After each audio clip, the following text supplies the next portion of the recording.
Hey guys, how you guys doing? I'm actually at the mall right now and ran into a little bit of a situation. I was going in to pick something up, an impact drill at this shopping mall, and got the drill, but came across another problem.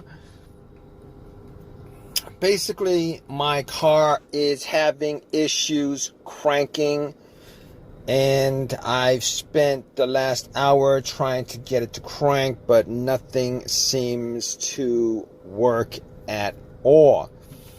So basically what I did was right off the bat, I was thinking maybe it was the brake switch, considering I did have a brake light that was out, but I replaced the battery. But that's the only thing that has me thinking about that. Good thing there's a lot of people walking around, because I actually tested it out, had asked somebody to look at my brake lights while I press on the brakes. I pressed on the brakes and the brake light was good. So it wasn't the brake switch that was the problem. So first thing off the list was checked off. So going down the list, I'm thinking to myself, it's not the brake light. What's the most likely scenario of a situation like this? And it might have been the battery. So I was thinking to myself, now, I drove about, I don't know, like 5 miles to the spot, and I spent maybe an hour and a half in the shopping center, and I'm thinking to myself, what are the chances that it could be the battery? Even if I left something on, like headlights, which I didn't because it's bright out, that's probably not the issue, unless it was a bad battery that wouldn't charge up. I was hoping that was the case. So I put on my headlights just to test it out. Went out. Now it's quite bright outside because the sun is out. Wasn't able to determine 100% whether it was the battery or not that was causing it. But I noticed that the headlights were bright enough that if I had a low battery, it was bright enough to work the headlights. So I probably would have been able to do a slow crank. I think maybe like a little bit of a crank, hearing something from the engine, which I was not able to do. All right, I heard like a click each time I heard a click, but everything else in the car works absolutely fine. The window works. The radio came on as soon as I try to turn on the car. Vent the blower from the vents work. And, all the dash light came on as normal. I did not recall having a check engine light. I don't think there's one on at this moment.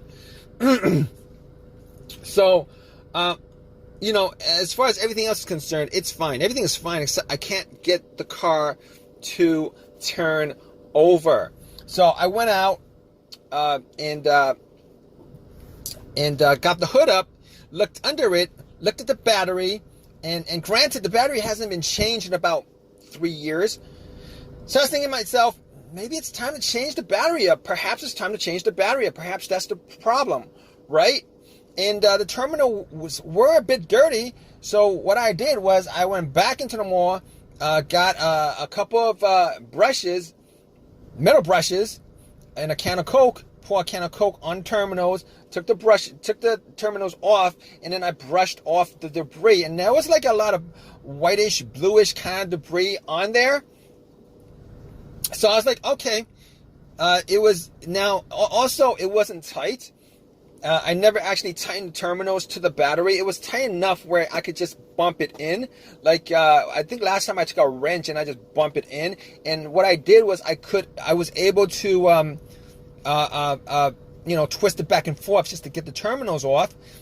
Put some Coke on it, on both terminals, clean it out. It was 100% clean. Popped it back on, and tried to turn the car on after that, and nothing. Now, I couldn't say 100% it was battery at that point, but thinking about it, I was like, okay, so this is what the situation is, all right? I'm going to have to ask somebody to try to give me a boost, all right? So I waited. I waited a little bit because obviously I'm in a tight parking spot. There's a car in front of me. There's a car in back of me. And I was thinking to myself, okay, what to do at this point? Okay, so I went through a couple of other scenarios, and I was able to get, but before I get to the other scenarios, I was able to get somebody to give me a jump. The car that was right next to me, the guy, was nice enough to give me a jump. I had pretty long jumper cables. So got the cables on, wait a couple minutes, try to turn it on that way, and nothing. Just heard a click. The click was a little bit stronger, but I just heard a click. Nothing else happened. So at that point, I was like, I already ruled out a couple of things. I can rule out the battery because that jump should have just started the car up. And on top of that, okay, all right, let's, okay, I actually did look at the negative line that was on the negative terminal of the battery. That's also important when you're looking for something that could be causing it, because a bad ground could cause a no start issue. All right, even if the battery's 100% good or getting a jump on it. So I was like, okay. I did actually look at the ground before that when I cleaned up the terminals, and the ground was good, so I could rule out the battery 100%. I could rule out the battery. On top of that, at that point, I could also rule out the alternator. All right. So basically, if you guys don't know what the test for the alternator is, most of the time, if you guys have a bad alternator, the alternator goes dead on you. It will go dead on you while your car was on, while your engine was on, while your car was driving. It will go dead on you. All right. Normally, that's what happens when you have a bad alternator. So there's a rare chance that your alternator was bad. All right, and then it wasn't charging up your battery, but you drove it to the very extent to where it died out after you parked it, and then you couldn't get it to park. That's a rare occasion that it happened. But the reason why I could rule out the alternator is because once you jump the battery, your car should be able to start just from the jump alone. And once you take the cables off, obviously, if the alternator is bad, you're not getting any kind of electricity to the battery. It'll die out on you, which didn't happen because the car didn't turn on at all. So I could rule out that. I could rule out all those things. At this point, I could rule out all those things because my car wasn't running when it died. It was sitting parked for a good hour and a half, and then I got in, tried to turn it on. It didn't do anything, and that's my situation at this point. All right? So knowing all of that, I was like, let's move on to what else it could be. All right. Maybe it's the relay. Maybe it's the fuses. That's the next most predictable thing as far as no starts are concerned, especially when there's no cranks. And I actually did think about maybe it was the fuel pump. That idea did come up, but it's not going to matter because it's just not going to matter because I can't get the car to crank. Normally, if you can get your car to crank and then it wouldn't turn over, that would be a no start, but a cranking situation there, which could be a fuel line that could basically cause an issue like that. All right, but back to the fuses, which has something to do with the fuses. I'm looking at the fuses and trying to spot whether there is something that was burnt, a burnt fuse. Now I wasn't able to do any of that because I could do as the smell test, see if there's any, like the visual test, see if there's any kind of burnt, brownish look on any of the fuses. Didn't appear to me like any of that was present. But going back to what my going back to all the experiences that I've had with fuses causing a no start, I could pretty much pin it down to two ways of figuring out whether your fuses would be a component of your no start situation. All right.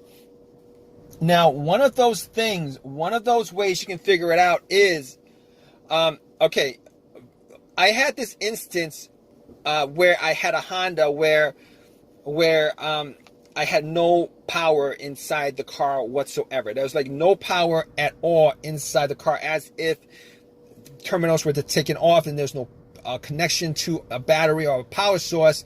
Nothing worked inside the car. It was completely dead. So thinking about that, when I had that problem, it was a fuse problem. It was a main fuse that blew. All right, that main fuse connected the cable that came from the positive of the battery terminal to the fuse. It's to the fuse box itself. Now, the way I figured that out was I actually took two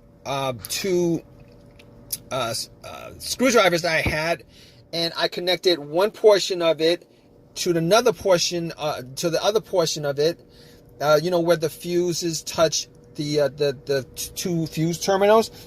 I put that together, and everything started beeping, turned on, etc., etc. At that point, I knew it was that main fuse that was causing my issue. So when I had that issue, once I put that fuse in, it started working again. Everything worked fine. Everything worked good. Everything was good after that. So I knew it was the main fuse. That was one instance where I had a fuse issue. Unfortunately, that's not the situation I'm having here, because I'm getting full power. I'm getting 100% full power, except my car's not cranking over. It's not like my car is completely dead like that previous issue I had. I have like power for everything, for the power windows, for the remote. That's how I got into my car. Everything works inside the car, so that's not the main fuse. I know that for sure, and it's not the main fuse. All right, so the second issue that I had previously, as far as a fuse problem causing my car not to start before, was I had a no start but a cranking situation. I was able to get it to crank, but I wasn't able to get it to turn over. Now, going back to my fuel pump, when I was trying to figure out whether it was, when I mentioned the fuel pump and how it relates to this, is I think the fuse was either the fuel pump or the fuse to the car's computer. All right, I had those two. It was either one of those two things. All right. Obviously, I'm not getting a crank, so I can't say that it's the fuel pump fuse that's causing the problem. I can also verify that it is not the car's computer that's causing the problem, or a fuse that connects the car to the computer. Basically, I have a reader on me, an OBD2 reader on me, where I plugged it in because first thing I did. Well, I did that somewhere in between all this, just to figure out whether there's a check engine light or some kind, whether a code came up for the car, and it read everything. It says there's no codes, or everything was, it read everything. So the fact that it was able to read everything tells me that the computers in the car is fine. Like I'm not getting any kind of weird thing happening with anything. Everything works the way it's supposed to work, except it wouldn't crank. So going through all those situations, I don't believe it's the fuses, but I didn't have a fuse tester to test it. Now, I could have gone inside to buy a fuse tester, but I mean, seeing as how I've got at least a couple of fuse tester, and I didn't want to buy another one just for this situation, seeing as how I don't believe that it's the fuse that's causing the problem. Now, could it have been the relay? Going to the relay. Now, relays are a little bit more difficult to figure out. But I will say this. All right. every time I try to turn the car on, it would click.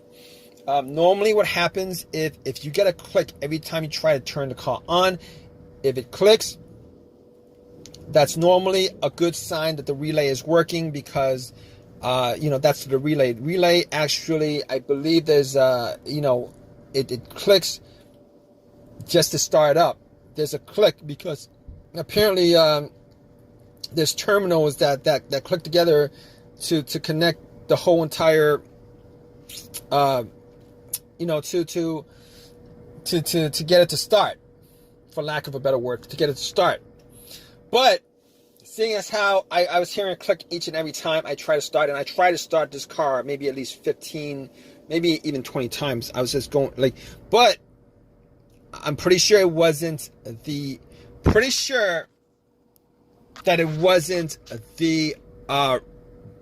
a relay. Because of that, just because of that, I'm pretty sure it wasn't the relay, which puts me in this situation where it's maybe the starter, could be the starter, maybe the starter, could be the starter. Now that I did not think of that firsthand, because I did have the starter swapped out maybe like 8 months ago. I swapped it out 8 months ago, and I only probably put in maybe like 15,000 miles on the car within those 8 months. And I was hoping that it wasn't the starter, because getting 15,000 miles out of now it wasn't a brand new starter I bought, it was a refurbished starter. Getting 15,000 miles out of a refurbished starter is not a good thing. All right, it's just not a good thing. All right, that's just a defective item if that's the case, because you're supposed to get well over 100,000 miles from it. All right, so basically that's the situation. And there's a couple of ways to figure out the starter, whether it's a starter or not. If it was, you could actually try to bang on the starter and try to start it. Try to do that. Now, I didn't do that because I didn't have a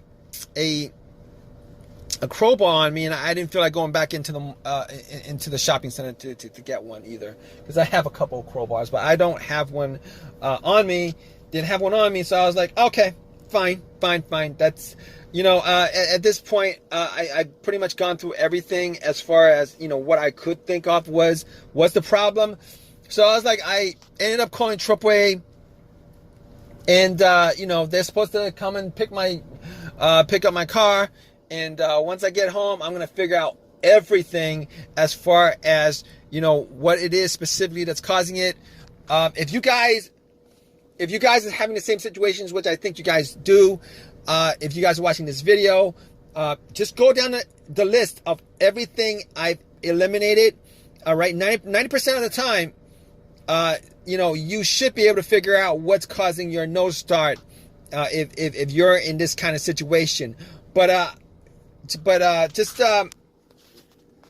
hold on, all right, guys. I'm gonna give you guys an update on my situation, all right, guys. All right, guys. So this is I spent 2 hours waiting for AAA to pick my car up, but no big deal. AAA pays for itself.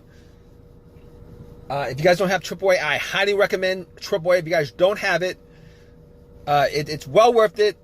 But going back to this situation with my car, I retested everything. The fuses, rechecked the lines, redid everything as far as I could see. I redid everything, the fuses, the lines, every single thing, the battery itself. I even tried to jump that a couple of times, the battery, and it turned out that the one thing was probably the starter, because I did that relay test with a paper clip on the relay just to get around the whole relay, and it didn't start at all. It didn't crank. It made no noise. Didn't even hear a click. So I was like, okay, this is the situation. What I'm gonna do is, I'm like 99% sure it's a starter. So I went in, took everything out, and and pretty much got to the starter. All right, before I took it out, I actually placed a wire from the positive terminal to the solenoid of the starter. Try to bump it, got nothing from it. So I took it out, did the test again, got nothing from it. At that point, I was 100% sure it was a starter that was the problem. Took it back to AutoZone. It's 100% warranted, which still kind of sucks. It's 100% warranted, but it still kind of sucks, right? I only got 15,000 miles from it. Spent all that time waiting. Spent all that time redoing the work. But I could have gotten a brand new one, but the brand new one would have cost me $300 instead of another one for free. Got the one, exchanged it out. It is what it is. You know, it is what it is, guys. All right.